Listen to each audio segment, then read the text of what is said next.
We got one more arc review to do in this position while I pet my dog, who is very much demanding of the pets. And if I stop petting him, we get upset.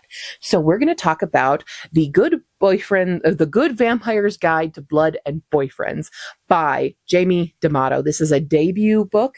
It is considered YA, even though the characters are in college, but there is no explicitness to it. Why do you keep kicking me in every single one of these when you're the one demanding that I pet you?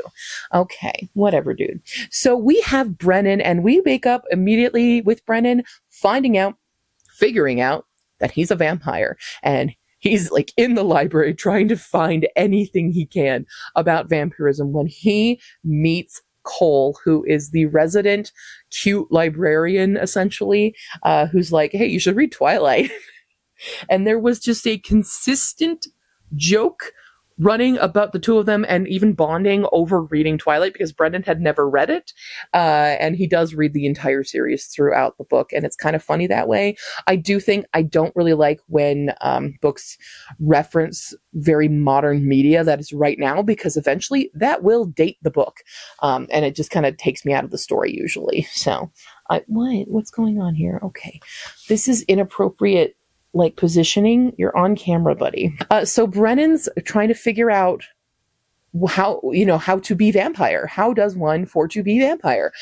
And Cole is going to help him along the way because he does stumble upon Brennan stealing blood bags from a blood drive because he doesn't know what to do.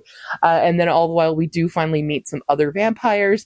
We have some slightly newer ones as well, and some much, much, much, much, much older ones who are very fun. And I would say that in this book, Travis is kind of my favorite of the vampires.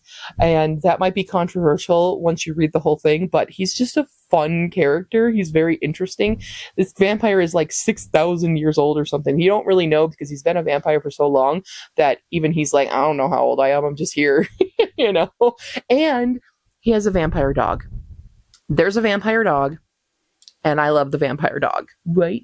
If I was a vampire, would you be my vampire dog with me? Would you? Good boy.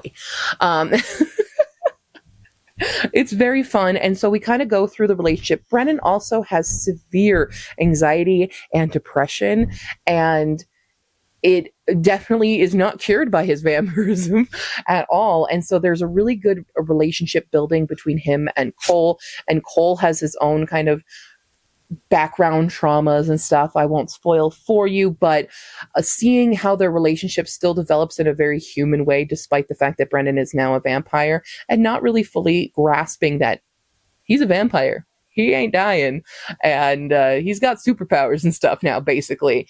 I did like how the magic system and how that worked with vampirism.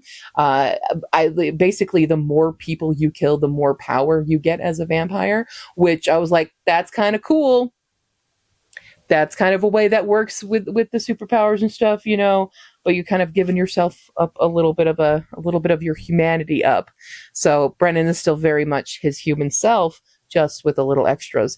But as long as he doesn't kill anybody, he's like, okay, I'm not going to do that. Even though superpowers would be cool, I'm not going to do that, right? We just go sleepies. We're just going to relax and go sleepies. Okay.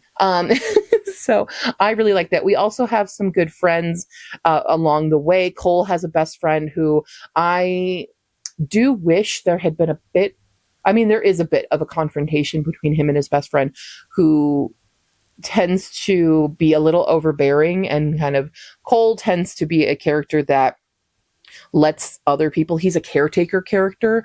So he tends to get walked on a lot. And so seeing his growth through that, even through all the trepidation, was really good to see. I thought it was pretty good representation that way. You are drooling all over my phone, I can tell. Anyway, overall, this is very fun. It has that lightheartedness that I felt when we're watching Buffy or something along those lines, where there's good witty banter, but there's also very serious and dark moments. So highly liked this one a lot. It comes out on August 25th. So definitely go check this one out.